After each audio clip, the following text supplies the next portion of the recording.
Hello guys, welcome to Fly High Tutorials. Fly High Tutorials में आप सभी का हार्दिक स्वागत है।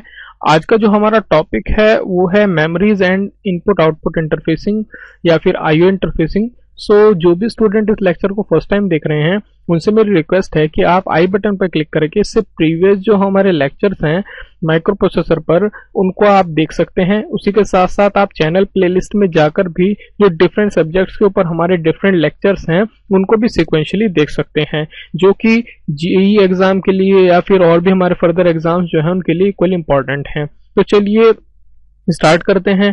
तो सबसे पहले जैसे कि हमने लास्ट लेक्चर्स में माइक्रो प्रोसेसर की पिंस वगैरह या फिर आर्किटेक्चर के बारे में डिस्कस किया था। अगर मुझे माइक्रो प्रोसेसर को यूज करना है, ये यूटिलाइज करना है as a micro processor based system, यानी कि अगर कोई मेरा माइक्रो प्रोसेसर है और मुझे इसको यूटिलाइज करके कोई माइक्रो प्रोसेसर बेस्ड सिस्टम बनाना है जिसमें माइक्रो प्रोसेसर का भी यूज हो, तो ये जरूरी होता है कि कुछ में मेमोरीज और इनपुट आउटपुट डिवाइसेस को इंटरफेस करूं माइक्रो प्रोसेसर के साथ। उसके लिए मैं जनरली क्या यूज करूंगा, मतलब कुछ आपकी सपोर्टिंग सर्किटरी भी जरूरी होगी, ये आप ध्यान रखें। मतलब डायरेक्टली तो इनको मैं इंटरफेस कर सकता हूं, तो कुछ सपोर्टिंग सर्किटरी भी आपकी जरूरी होती है और उसी के साथ साथ कुछ इंटरफेसिंग टेक्निक्स भी होती हैं कि किस तरीके से हम इंटरफेस कर सकते हैं। उसके लिए उन्हीं टेक्निक्स को हम इस लेक्चर में भी डिस्कस करेंगे। जनरली इसमें हम यही डिस्कस करेंगे कि माइक्रो प्रोसेसर बेस्ड अगर कोई सिस्टम बनाना है तो मेमोरीज और इनपुट आउटपुट डिवाइसेस को आपको इंटरफेस करना पड़ेगा विद सपोर्टिंग सर्किटरीज। और सपोर्टिंग सर्किटरी में आपकी क्या हो सकती हैं, जैसे कि आपने ऑक्सीलेटर्स वगैरह हमने डिफाइन किए थे लेक्चर्स में डीसी वाले में। तो ऑक्सीलेटर्स वगैरह हम यूज करते हैं। ऑक्सीलेटर्स के बारे में हमने डिफाइन किया था कि एक एलसी ऑक्सीलेटर थे और आरसी ऑक्सीलेटर थे। तो एलसी और आरसी ऑक्सीलेटर के बारे में हमने ब्रीफ तो यहाँ पर यही बताऊंगा, लेकिन डिटेल में हमने वहां पे डिस्कस किया है, तो आप उस लेक्चर को एक बार जरूर देख लें। तो यहाँ पर जनरली इसका काम क्या होगा कि ये जनरेट करेगा क्लॉक को। ऑक्सीलेटर जनरली क्लॉक को जनरेट करेंगे, एलसी आरसी ऑक्सीलेटर या फिर आप कह सकते हैं क्रिस्टल ऑक्सीलेटर्स वगैरह भी हम यूज कर सकते हैं। तो 100 ऑक्सीलेटर्स हो गए हमारे। और इसमें एक बात और है कि जो 8085 होता है आपका माइक्रो प्रोसेसर, इसमें ऑन चिप ऑक्सीलेटर होता है, यानी ठीक है, यह आप इस बात को ध्यान रखें कि इसमें ऑन चिप ऑक्सीलेटर आपका होता है। तो एक तो सपोर्टिंग सर्किटरी हो गई आपकी ऑक्सीलेटर, उसी के साथ साथ आपका एक्सटर्नल ऑक्सीलेटर भी हो सकता है जो कि आजकल रिसेंटली यूज हो रहा है, और उसी के साथ साथ आपका रीसेट सर्किट भी हो सकता है। तो ये कुछ आपके डिफरेंट सपोर्टिंग सर्किटरी हैं जो कि बस एक आपको ब्रीफ आइडिया होना चाहिए कि हम क्या कुछ डिस्कस करने जा रहे हैं। तो ये मैंने आपको एक ब्रीफ आइडिया दे दिया कि हम सपोर्टिंग सर्किटरी में क्या कुछ यूज करते हैं और जनरली इंटरफेसिंग में होगा क्या क्या कुछ इंटरफेसिंग का मतलब है। तो चलिए इसमें और थोड़ा सा फर्दर बढ़ते हैं। तो इसमें हम डिस्कस करेंगे memory structure and it's requirement, कि मेमोरी का स्ट्रक्चर कैसा होता है, तो थोड़ा सा आपको और काफी बेटर समझने में मिलेगी। तो जो रीड राइट मेमोरीज होती हैं उसमें जनरली आपका एरे ऑफ रजिस्टर्स होते हैं, काफी सारे रजिस्टर होते हैं और हर एक रजिस्टर का एक यूनिक एड्रेस होता है। अब हम जनरली मैं आपको एक ब्लॉक डायग्राम डिस्कस करूंगा यहाँ पे कि मेमोरी डिवाइसेस का ब्लॉक डायग्राम एक ड्रॉ करते हैं हम यहाँ पे। तो ये मैं आपको यहाँ पे ब्लॉक डायग्राम बना के दिखा रहा हूं। ये है आपका इनपुट बफर और ये है आपका आउटपुट बफर और ये है n क्रॉस m मेमोरी। अभी मैं डिस्कस करूंगा और n और m हमारे हैं क्या। और यहाँ पर हमारा लगा हुआ होता है इंटरनल डिकोडर और इसी के साथ साथ कुछ पिंस भी होती हैं। ये हो गई आपकी राइट हो गई है, उसी के साथ साथ आपकी हो गई है CS चिप सिलेक्ट, इनके बारे में हमने डिस्कस किया था। और ये कुछ इस तरीके से यहाँ पे कनेक्टेड होती है और उसी के साथ साथ एक मेरा रीड भी है सिग्नल। और जो इंटरनल डिकोडर है इसमें आपकी A10 से लेकर या फिर आप कह लें A0 से लेकर A10 तक एड्रेस इनपुट होते हैं। और यहाँ से जो इनपुट बफर है इसमें आपके यहाँ से होंगे डेटा इनपुट होगा, और जैसे कि आप देख सकते हैं ये आउटपुट बफर है, तो यहाँ से आपका डेटा आउटपुट होगा। तो ये मैंने आपको जनरली एक ब्लॉक डायग्राम जो है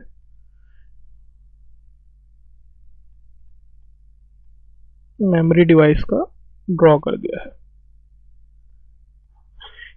ताकि एक आपको आइडिया होना चाहिए कि जब हम जैसे सिग्नल्स की बात कर रहे हैं तो वो सिग्नल जनरली होगा क्या, कि किस तरीके से वो वर्क कर सकते हैं कंजंक्शन अगर हम बात करें। सो अगर आप इसमें देखें तो मैंने मेमोरी के बारे में आपको बताया है कि रीड राइट मेमोरी में आपके क्या होते हैं, एरे ऑफ रजिस्टर्स होते हैं और हर एक रजिस्टर का एक यूनिक एड्रेस होता है।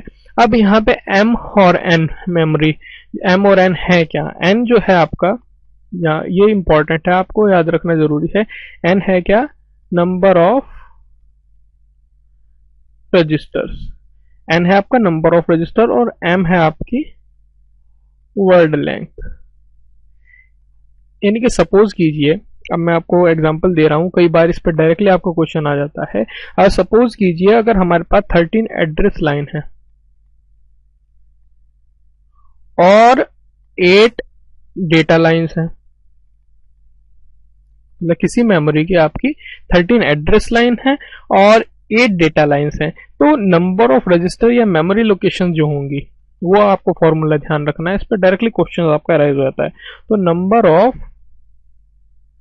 मेमोरी लोकेशन, या आप इन्हें कह लें नंबर ऑफ रजिस्टर जो होंगे, वो होता है आपका 2 की पावर n, इसको आपको ध्यान रखना है।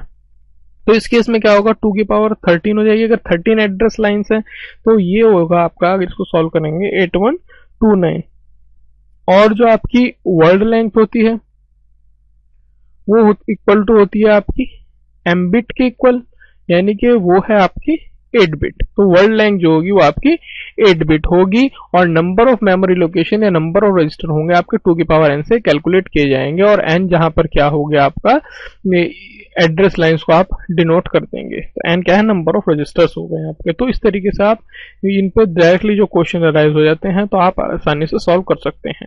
इसका जनरल पर्पज को समझाने का यही था कि इन पे न्यूमेरिकल किस टाइप के बन जाते हैं, और आपको थोड़ा सा जो ब्लॉक डायग्राम है मेमोरी डिवाइस का वो मैंने आपको यहाँ पे ब्रीफली डिस्कस कर दिया है। अब नेक्स्ट है मेरा basic concept in memory interfacing.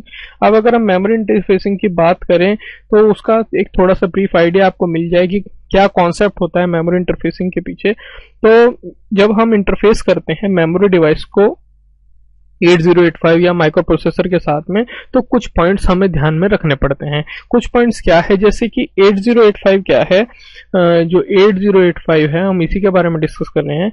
8085 जो है वो 64 KB ऑफ मेमोरी को एक्सेस कर सकता है। 64 KB क्यों कर सकता है, क्योंकि इसमें नंबर ऑफ एड्रेस लाइंस कितनी होती हैं आपकी, एड्रेस लाइंस हो गए 16, तो कितनी है ये मेमोरी एक्सेस कर सकता है, वो होगी 2 की पावर 16। इसको सॉल्व करेंगे आप तो आएगा आपका 64 KB, ये आपका। इसलिए तो ये ध्यान रखें कि 8085 जो है 64 KB ऑफ मेमोरी एक्सेस कर सकता है, क्योंकि इसमें 16 एड्रेस लाइंस होती हैं। लेकिन ये जरूरी नहीं होता है कि वो पूरे के पूरी 64 KB को ही यूज करे, मतलब ये जरूरी नहीं है कि 64 KB मेरे को पूरा ही यूटिलाइज करना है। जो मेरी मेमोरी का साइज है वो बेसिकली डिपेंड करता है साइज ऑफ एप्लीकेशन पर, किस टाइप के एप्लीकेशन हम यूज कर रहे हैं और उसको कितना स्पेस चाहिए तो उतना हम यूज कर सकते हैं। अब जो आपकी EEPROM होती है, EEPROM आपको पता होगी वो होती है erasable programmable read only memory. So जो EEPROM होती है वो यूज की जाती है आपकी as a program memory, program के लिए प्रोग्राम मेमोरी होती है। और जबकि जो रैम होती है आपकी रैंडम एक्सेस मेमोरी, वो आपकी यूज की जाती है एज अ डाटा मेमोरी की तरह। तो ये दोनों आपको ध्यान रखना है, EEPROM हो गई आपकी प्रोग्राम मेमोरी के लिए और रैम हो गई है आपकी डाटा मेमोरी के लिए। और जब हम इन दोनों को यूज करते हैं तो टोटल जो है हमें 64 KB एड्रेस बस, मतलब हम शेयर कर सकते हैं दोनों। अगर दोनों यूज करेंगे तो हम 64 KB की जो एड्रेस बस है वो दोनों शेयर कर सकते हैं, EEPROM भी और रैम भी। अब जो कैपेसिटी होती है प्रोग्राम मेमोरी की वो डिपेंड करती है आपकी एप्लीकेशन पे, ये मैंने आपको बता दिया है, और अपनी एप्लीकेशन के अकॉर्डिंग हम नंबर ऑफ रैम्स या ईप्रोम्स यूज कर सकते हैं। अब मेमोरी इंटरफेसिंग के लिए आपको जनरली 3 चीजें चाहिए कि अगर आपको मेमोरी इंटरफेसिंग करनी है। सबसे पहले हमें सिलेक्ट करनी है चिप को, चिप सिलेक्ट करेंगे, उसके बाद आइडेंटिफाई करेंगे रजिस्टर को, उसके बाद इनेबल करेंगे एप्रोप्रिएट बफर को। तो ये 3 चीजें आपको ध्यान में रखनी है कि जब भी हम मेमोरी इंटरफेसिंग करेंगे तो इन 3 जो हमारी टेक्निक्स हैं इनको यूज करेंगे, यानी कि सिलेक्ट करेंगे चिप को, आइडेंटिफाई करेंगे रजिस्टर को, उसके बाद इनेबल करेंगे एप्रोप्रिएट बफर को। तो ये एक ब्रीफ आइडिया था कि कॉन्सेप्ट क्या होगा मेमोरी इंटरफेसिंग का, जो मैंने आपको बताया है। उसके बाद है हमारा मेमोरी मैप्ड इनपुट आउटपुट। इसमें अब होगा क्या आपका मेमोरी मैप्ड इनपुट आउटपुट में, अब अगर हम यूज करते हैं डिकोडर, यानी कि डिकोडर को यूज करके, अब डिकोडर क्या काम करता है, सबसे पहले मैं आपको यहाँ पर एक इसकी टर्म में बता दूं डिकोडर क्या काम करता है। ये जनरली आपका ये आपका ट्रांसलेट करेगा किसको, जो आपके मेमोरी एड्रेसेस हैं, मेमोरी एड्रेसेस को ये ट्रांसलेट करेगा किसमें, आपका चिप सेलेक्ट सिग्नल्स। ये आपको ध्यान रखना है। तो डिकोडर को यूज करके डिकोडर क्या काम करेगा, मेमोरी एड्रेसेस को चिप सेलेक्ट सिग्नल में कन्वर्ट करेगा, ट्रांसलेट करेगा, इसके लिए पोर्ट डिवाइसेस के लिए। तो इस टेक्निक को हम कहते हैं memory mapped input output, memory mapped IO. So ये होप कि समझ में आया होगा कि अगर हम डिकोडर को यूज करते हैं जो ट्रांसलेट करता है मेमोरी एड्रेस को चिप सेलेक्ट सिग्नल में पोर्ट डिवाइसेस के लिए, तो उसको कहते हैं मेमोरी मैप्ड इनपुट आउटपुट। इस सिस्टम में क्या होता है, पोर्ट जो है, जैसे कि हम जो भी पोर्ट यूज करेंगे, पोर्ट को हम या रीड राइट सेम वे में यूज कर सकते हैं जैसे कि हम मेमोरी लोकेशंस को यूज करते हैं। यानी कि अगर कोई मेरा इनपुट आउटपुट डिवाइस लगा हुआ है या पोर्ट लगा हुआ है तो उसको सेम हम यूज कर सकते हैं जैसे कि मैं अपनी मेमोरी लोकेशंस को यूज करता हूं। अब कुछ जो हम इसमें ध्यान रखें कि जो मेमोरी मैप्ड आईओ है, यानी कि ये वाली जो टेक्निक है, इसको हम किसी भी माइक्रोप्रोसेसर के साथ यूज कर सकते हैं। इसकी एक ही डिसएडवांटेज होती है, डिसएडवांटेज ये है कि जब हम मेमोरी मैप्ड आईओ को यूज करते हैं तो जो कुछ मेमोरी एड्रेस स्पेसेस होते हैं, यानी कि आपके जो कुछ स्पेसेस होते हैं, मेमोरी एड्रेस स्पेसेस होते हैं, वो यूज किए जाते हैं आपके पोर्ट्स के थ्रू। यानी कि आप कह सकते हैं कि मतलब पूरा का पूरा स्पेस अवेलेबल नहीं होगा आपका एज ए मेमोरी, क्योंकि कुछ जो स्पेसेस हैं वो आपके पोर्ट्स के एड्रेस के लिए यूज हो रहे हैं, तो आपका कुछ स्पेस इसमें लेस होगा। तो ये इसका एक ब्रीफ आइडिया था मेमोरी मैप्ड आईओ का। और इसके बाद है मेरा डायरेक्ट आईओ। इसमें क्या होता है, अब उसमें जैसे कि मैंने आपको बताया है कि कुछ जो एड्रेस स्पेसेस हैं वो आपके यूज किए जाते हैं आपके पोर्ट एड्रेस के लिए भी, या पोर्ट्स के लिए यूज किए जाते हैं। लेकिन इसमें क्या होता है डायरेक्ट आईओ में कि सेपरेट एड्रेस स्पेसेस होते हैं इनपुट आउटपुट पोर्ट्स के लिए। इसके केस में क्या होता है आपका सेपरेट एड्रेस स्पेसेस होते हैं आपके किनके लिए, इनपुट और आउटपुट पोर्ट्स के लिए। इसीलिए इसको कहते हैं हम डायरेक्ट आईओ, ये आप ध्यान रखें इसमें। और जो प्रीवियस टेक्निक हमने यूज की है उसमें यही फर्क होता है कि इसमें सेपरेट एड्रेस स्पेसेस होंगे इनपुट आउटपुट पोर्ट्स के लिए। उसमें मैंने बताया था कि कुछ स्पेसेस जो हैं वो इनपुट आउटपुट पोर्ट्स के लिए भी यूज किए जाते हैं। इसका एडवांटेज क्या है डायरेक्ट आईओ का, कि कोई भी मेमोरी स्पेस जो है वो पोर्ट के लिए यूज नहीं हो रहा है। उसी के साथ साथ इसकी भी एक डिसएडवांटेज है। डिसएडवांटेज क्या है कि हम यूज कर सकते हैं कुछ स्पेशलाइज इन आउट इंस्ट्रक्शन, एक है इन और एक है आउट। ये इंस्ट्रक्शंस हैं आपके कि हम यही कुछ इंस्ट्रक्शन यूज कर सकते हैं इनपुट आउटपुट डेटा के लिए। मतलब ये 2 इंस्ट्रक्शन है जिनको हम यूज कर सकते हैं आपके इनपुट और आउटपुट डेटा के लिए। अब जनरली इसमें एक और बात ध्यान रखें कि जो 8086 माइक्रो प्रोसेसर होता है वो इसी टेक्निक को यूज करता है, यानी कि डायरेक्ट आईओ को ही यूज करता है। तो हम यहाँ पे ब्रीफ आइडिया ले रहे हैं, डिस्कशन कर रहे हैं। इसी के साथ साथ हमारे क्वेश्चंस भी एक थोड़े थोड़े अराइज हो रहे हैं जो आई थिंक इसी लेक्चर में कवर हो जाएंगे, तो आप इनको समझते चलिए। उसके बाद है हमारी आईओ इंटरफेसिंग, यानी कि आईओ इंटरफेसिंग का मतलब आपका क्या है, input output interfacing. IO interfacing में क्या होगा, अब जो आपका माइक्रो प्रोसेसर बेस्ड सिस्टम होता है वो एक्सेप्ट करता है डेटा को एक्सटर्नल डिवाइसेस से, किसके थ्रू? इनपुट डिवाइसेस के थ्रू। मतलब अगर आपका ये माइक्रो प्रोसेसर बेस्ड सिस्टम है तो जो आपके इनपुट डिवाइसेस हैं उनके थ्रू ये डेटा को एक्सेप्ट करेगा, जबकि जो एक्सटर्नल डिवाइसेस के थ्रू, यानी कि कोई एक्सटर्नल डिवाइसेस लगे होंगे उनके थ्रू ये आउटपुट डिवाइसेस को डेटा सेंड करेगा या ट्रांसफर करेगा। ये आपको बेसिक बात है जो आई थिंक पता ही है। तो इनपुट डिवाइसेस में हमारे क्या हो सकते हैं वो डिस्कस करना है। अब ये इनपुट डिवाइसेस क्या होते हैं इसके बारे में आपको थोड़ा सा मैं बता देता हूं। इनपुट डिवाइस क्या है? इनपुट डिवाइस किस लिए यूज किया जाता है? ये यूज किया जाता है इनपुट करने के लिए डेटा को। एग्जांपल क्या है? जैसे कि इसका एग्जांपल हो गया आपका बफर, आप ले लीजिए। बफर जो है इसका एग्जांपल हो गया है। बफर, लैचेस, फ्लिप फ्लॉप्स वगैरह ये सब हम अपने डिजिटल इलेक्ट्रॉनिक्स वाले लेक्चर में डीपली डिस्कस करेंगे। तो यहाँ पे आपको जस्ट ओवरव्यू दे रहा हूँ कि इसमें बफर इसका एग्जांपल हो गया है। जब भी कोई माइक्रो प्रोसेसर चाहता है कि वो डेटा को रीड करे इनपुट डिवाइसेस के लिए तो ये इनेबल कर देता है बफर को आपके, और जब ये बफर को इनेबल कर देगा तो डेटा बस जो है आपकी उस पर डेटा ट्रांसफर स्टार्ट हो जाएगा। मतलब माइक्रो प्रोसेसर की जो डेटा बस है उस पर डेटा ट्रांसफर स्टार्ट हो जाएगा और माइक्रो प्रोसेसर इजीली रीड कर सकता है। इसमें जो सिग्नल यूज होता है ट्रांसफर करने के लिए डेटा को वो होगा आपका रीड। ये हमने डिस्कस पहले भी किए हैं इन सिग्नल्स के बारे में, रीड ही होगा। लेकिन अगर आपके काफी सारे डिवाइसेस कनेक्ट हैं सिस्टम में तो केवल एक ही, सपोज कीजिए आपके काफी सारे इनपुट डिवाइसेस कनेक्ट है माइक्रो प्रोसेसर से, तो केवल एक ही डेटा को सेंड कर सकता है।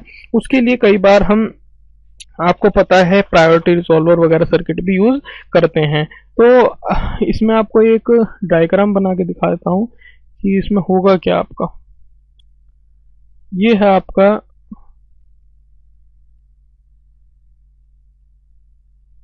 Tri state buffer enable. उसके बाद में यहां से आपका इनपुट डेटा आ रहा है और इनपुट डेटा किसी भी इनपुट डेटा आ रहा है किसी भी इनपुट डिवाइस से। एग्जांपल की सपोज कीजिए आपका कीबोर्ड से कोई डेटा आ रहा है, कुछ आप टाइप कर रहे हैं तो कीबोर्ड से डेटा आ रहा है, वो आएगा आपका ट्राई स्टेट बफर इनेबल में।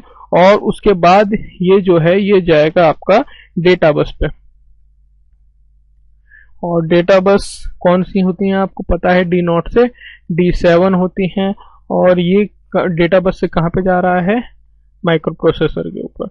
और जो ट्राई स्टेट बफर है इसको इनेबल हम कैसे करेंगे? इसको इनेबल करेंगे हम, यहाँ पर एक हमारा एंड गेट लगा हुआ है, ये है हमारा बफर एक्टिव सिग्नल। ये आपको पहले एक्टिव करना पड़ेगा ना, जैसे मैंने इसके ऊपर बताया है कि बफर को एक्टिवेट करना पड़ेगा। तो बफर एक्टिव सिग्नल आपका एक्टिवेट करेगा बफर को। और ये किसके थ्रू एक्टिवेट होगा? एक मेरा है यहाँ पर जो इनपुट है इस एंड गेट की, एक है रीड और एक है कॉम्बिनेशन ऑफ एड्रेस लाइन। ये है आपका कॉम्बिनेशन ऑफ एड्रेस लाइन्स। इनकी डीप में हम नहीं जाएंगे, सिर्फ आप इसमें जो आपको ध्यान रखना है वो ये है कि जब इनपुट डिवाइसेस मेरा यूज होगा तो इनपुट डेटा आपका कीबोर्ड समझ लीजिए, उससे आपका ट्राई स्टेट बफर में आएगा, उसके बाद आपका डेटा बस पर जाएगा और माइक्रो प्रोसेसर उसको इजीली रीड कर सकता है। और उसके बफर को हमें इनेबल करने के लिए बफर इनेबल या बफर एक्टिव सिग्नल प्रोवाइड कराना पड़ेगा। तो ये जनरली आपका था अगर आप इनपुट डिवाइस यूज कर रहे हैं। अब इसी तरीके से अगर आपको आउटपुट डिवाइस के बारे में एक बता दूं कि आउटपुट डिवाइसेस में क्या होगा। आउटपुट डिवाइस किस लिए होता है कि आउटपुट देना है, कुछ डेटा को आउट निकालना है। मतलब जैसे कि आपको माइक्रो प्रोसेसर बाहर कोई डेटा सेंड करना है, सपोज कीजिए वो डिस्प्ले हो सकती है आपकी, तो हम क्या करते हैं, हम इसमें जैसे यहाँ पे आपने ये यूज किया था ट्राई स्टेट बफर, इसके केस में हम यूज करेंगे लैच। अब लैच और ये सब जो है हम डीपली जो है डिस्कस करेंगे आपके डिजिटल इलेक्ट्रॉनिक्स वाले चैप्टर में। यहाँ पे आप लैच समझ लीजिए कि कुछ फ्लिप फ्लॉप्स के लिए हम यूज करते हैं लैचेस, यानी कि जो हमारे कह लें आप नॉन क्लॉक फ्लिप फ्लॉप्स होते हैं उनके लिए लैच टर्म यूज करते हैं। और फ्लिप फ्लॉप आपको पता ही है, एक ब्रीफ में बताऊं तो एक तरीके का मेमोरी डिवाइस ही है, यानी कि स्टोर करने काम आता है। तो इसमें हम यूज करते हैं लैच। तो अगर इसमें हम क्या करेंगे, जो डेटा जो है वो ट्रांसफर किया जाता है आउटपुट डिवाइस, उसके लिए हम लैच यूज करते हैं।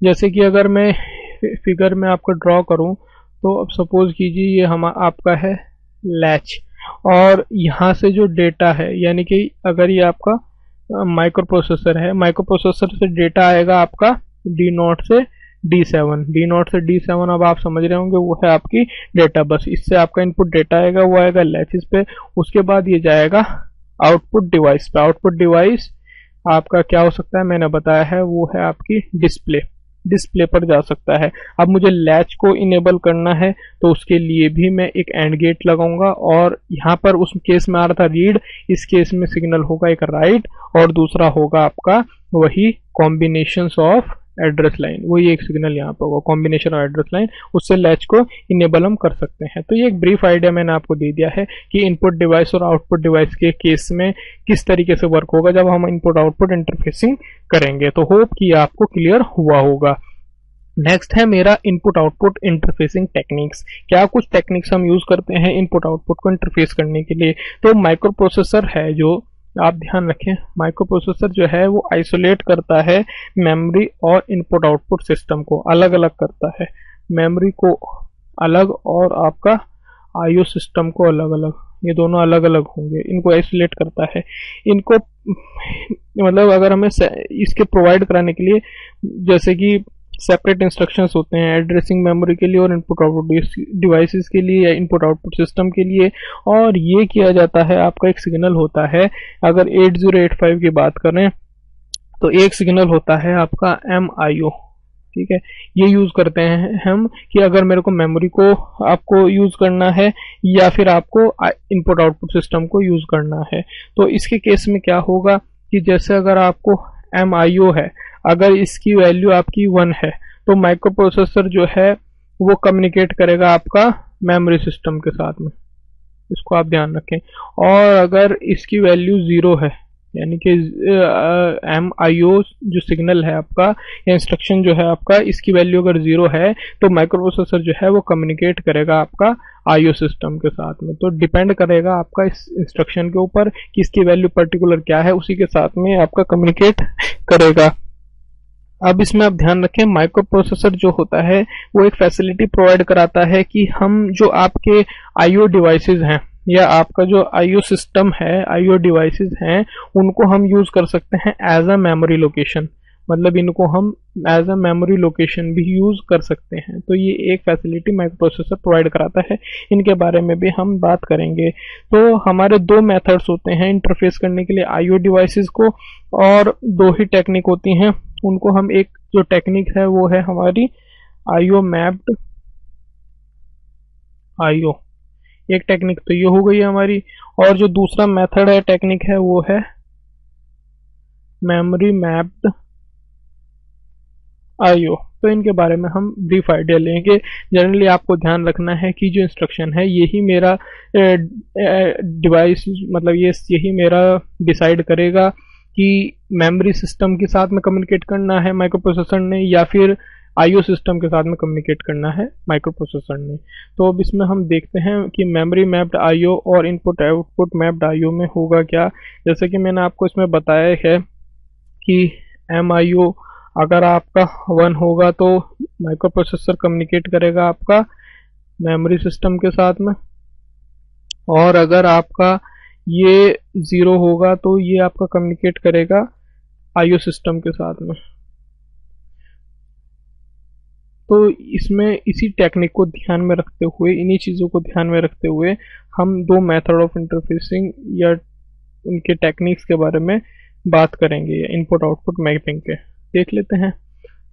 सबसे पहला है मेरा IO मैप्ड IO यानी कि IO पोर्ट एड्रेसिंग। तो दो टेक्निक्स मैंने बताई थी।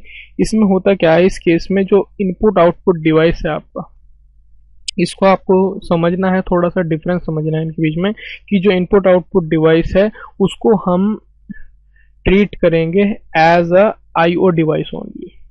दोनों में आपको डिफरेंस समझना है, बहुत ही ईजी है। अगर समझ में आ गया तो आप इजीली इसको, अगर इस पर कोई क्वेश्चन आता है तो इजीली आंसर कर सकते हैं कि IO मैप्ड IO में क्या होगा। अगर IO आ रहा है तो इनपुट आउटपुट डिवाइस को ट्रीट करेंगे हम इनपुट आउटपुट डिवाइस की ही तरीके से। और हर एक इनपुट आउटपुट डिवाइस में क्या होते हैं, आपकी 8 बिट ऑफ एड्रेस लाइंस होती हैं और कंट्रोल सिग्नल होते हैं, यानी कि इनपुट आउटपुट रीड या इनपुट आउटपुट राइट, दो कंट्रोल सिग्नल होते हैं, इनपुट आउटपुट रीड और इनपुट आउटपुट राइट। ये किसके सिग्नल्स होते हैं आपके, जो आपके हर एक इनपुट आउटपुट डिवाइस है, उसी के साथ साथ इसमें 8 बिट की एड्रेस लाइंस होती हैं। ये आपका क्या है, दो जो है ये इनपुट आउटपुट रीड और इनपुट आउटपुट राइट, दो कंट्रोल सिग्नल्स होते हैं इसमें। और जो एड्रेस बस होती है आपकी 8085 की, वो आपको पता है कि 8085 की जो एड्रेस बस होती है वो कितने बिट की होती है, वो होती है आपकी 16 बिट की। लेकिन IO डिवाइस यानी कि उनकी क्या है, 8 बिट की एड्रेस बस है। तो इसको इम्प्लीमेंट करने के लिए हम क्या करते हैं, एड्रेस बस 8085 की 16 बिट की है, लेकिन जो आपके IO डिवाइसेस है उनके एड्रेस, उसमें एड्रेस लाइंस कितनी 8 बिट्स हैं। तो हम जनरली क्या करेंगे इम्प्लीमेंट करने के लिए, इसको जो 8 बिट एड्रेस है उसको ट्रांसफर कर देंगे हम बोथ एड्रेस ग्रुप्स पे। यानी कि जो 8085 का A0 से A7 का एक ग्रुप है और A8 से A15 का एक ग्रुप है, दोनों पे हम ट्रांसफर कर देंगे इसके एड्रेस को। तो जो कंटेंट जो अवेलेबल होंगे इन दोनों ग्रुप्स पे वो सेम होंगे। तो हम जनरली कह सकते हैं कि हम कोई भी ग्रुप आपका यूज कर सकते हैं, क्योंकि दोनों में आपकी सेम कंटेंट अवेलेबल है।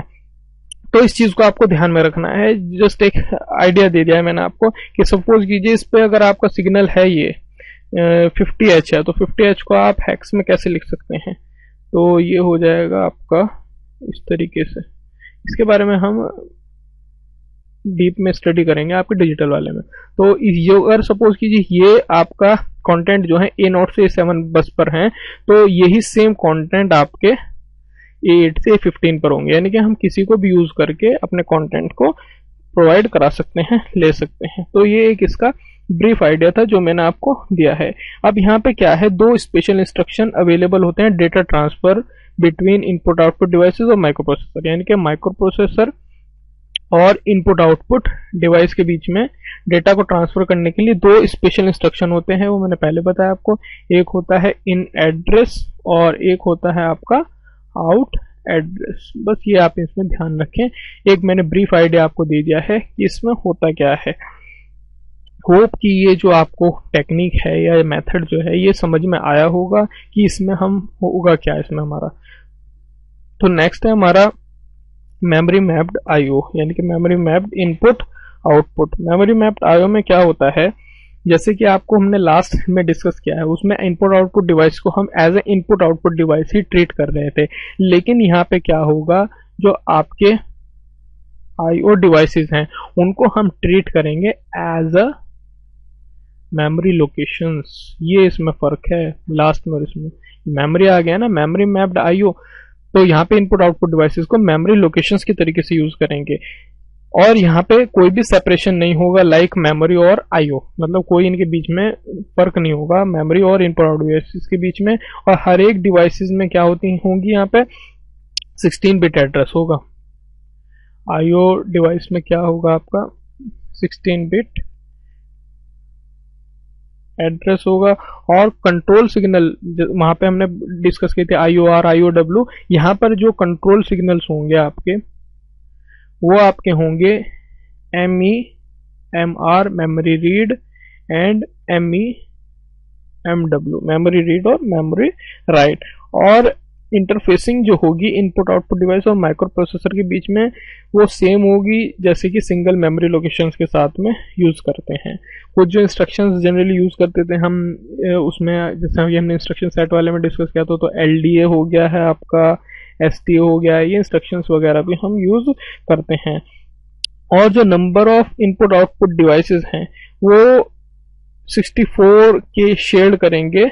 यानी कि आप कह लें कि जो 64K की जो मेमोरी है आपकी वो शेयर की जाएगी इनपुट आउटपुट और मेमोरी दोनों के द्वारा। अब जो डेटा ट्रांसफर होगा तो माइक्रो प्रोसेसर क्या करेगा, मतलब अगर आपको डेटा का ट्रांसफर करना है, इसमें आप ये इस तरीके से समझ लें कि अगर आपको डेटा का ट्रांसफर करना है तो जो माइक्रो प्रोसेसर जो है वो आपका जो एड्रेस है उसको सेंड कर देगा A0 से A15 लाइंस पर, यानी कि एड्रेस लाइन पर इन पे एड्रेस सेंड कर देगा आपका। और साथ ही साथ साथ कंट्रोल सिग्नल जो है यानी कि MR और MEMW इनको भी जनरेट करेगा माइक्रो प्रोसेसर।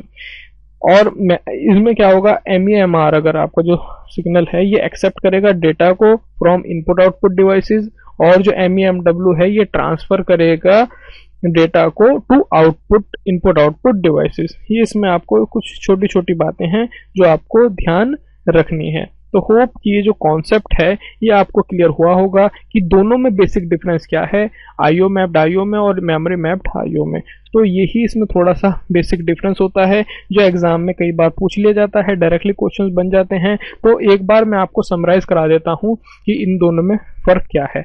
अगर हम यहाँ पर बात करें आईओ मैप्ड आईओ की और यहाँ पर अगर हम बात करें मेमोरी मैप्ड आईओ की, तो इन दोनों में फर्क क्या होगा, थोड़ा सा मैं आपको इनके बीच में कंपैरिजन बता देता हूँ।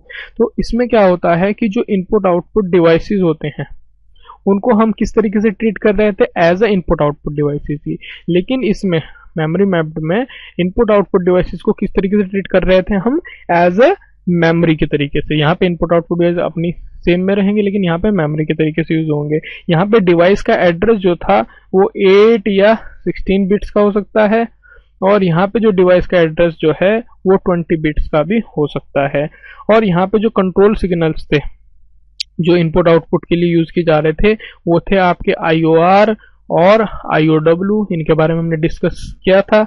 और इसमें जो कंट्रोल सिग्नल थे जो यूज किए जा रहे थे आईओ के द्वारा वो थे MEMR मेमोरी रीड और एक था आपका MEMW मेमोरी राइट। इसमें इंस्ट्रक्शंस जो स्पेशल इंस्ट्रक्शंस थे वो थे इन एंड आउट, इनके बारे में भी हमने बात की। इसमें जो जितने भी मेमोरी रिलेटेड इंस्ट्रक्शंस होते हैं वो यूज किए जाते हैं कम्युनिकेट करने के लिए विद आईओ, जैसे कि हमने LDA वगैरह सब डिस्कस किए थे। इसमें क्या है, डेटा ट्रांसफर पॉसिबल है between accumulator and input output only, यानी कि जो एक्यूमुलेटर है और आपका इनपुट आउटपुट इसमें पॉसिबल है कि डेटा ट्रांसफर कर सकते हैं एक्यूमुलेटर और इनपुट आउटपुट, मतलब एक्यूमुलेटर का यूज करना जरूरी है। इसके केस में क्या है कि किसी भी रजिस्टर और इनपुट आउटपुट डिवाइसेस के बीच में डेटा का ट्रांसफर हो सकता है, इसमें ये फायदा है। जबकि इसमें एक्यूमुलेटर के साथ ही यूज हो सकता है, मतलब एक्यूमुलेटर इनपुट आउटपुट ट्रांसफर कर सकता है और इनपुट आउटपुट जो है आपका एक्यूमुलेटर को ट्रांसफर कर सकता है। इसमें क्या है, जितने भी आपके अर्थमेटिक और लॉजिकल ऑपरेशंस हैं वो आपके पॉसिबल नहीं है। क्यों? क्योंकि इसमें जो आपका डायरेक्ट डेटा जो है वो आता है आपका इनपुट आउटपुट डिवाइसेस में, जबकि इसमें क्या है आपके अर्थमेटिकल और लॉजिकल जो ऑपरेशंस हैं वो परफॉर्म किए जा सकते हैं, इसमें ये पॉसिबल है। तो इसमें आप थोड़ा सा एक डिफरेंस ये ध्यान रखें। तो होप कि ये जो पूरा कॉन्सेप्ट है मेमोरी और इनपुट आउटपुट डिवाइसेस का इंटरफेसिंग का वो आपको काफी हद तक आज क्लियर हुआ होगा। फिर भी अगर आपको कोई क्वेरी या डाउट है तो आप मुझसे पूछ सकते हैं। तो अगर आपको लेक्चर पसंद आया है तो उस रेड बटन को जरूर क्लिक कीजिए, सब्सक्राइब करना ना भूलें, ज्यादा से ज्यादा लोगों तक हमारे चैनल के बारे में बताएं क्योंकि उनके लिए भी ये वीडियोस इक्वल इंपॉर्टेंट है। जितना आप शेयर करेंगे उतना ही आप केयर कर रहे हैं एक तरीके से। और पसंद आया है तो लाइक का बटन जरूर दबाएं, एप्रिशिएशन मिलता है अगर आप लाइक करते हैं। कोई आपका सुझाव है या आप कुछ पूछना चाहते हैं तो आप हमें मेल कर सकते हैं class.flyhigh@gmail.com पर। देखने के लिए आप सभी का बहुत बहुत धन्यवाद। आप सभी का समय शुभ रहे।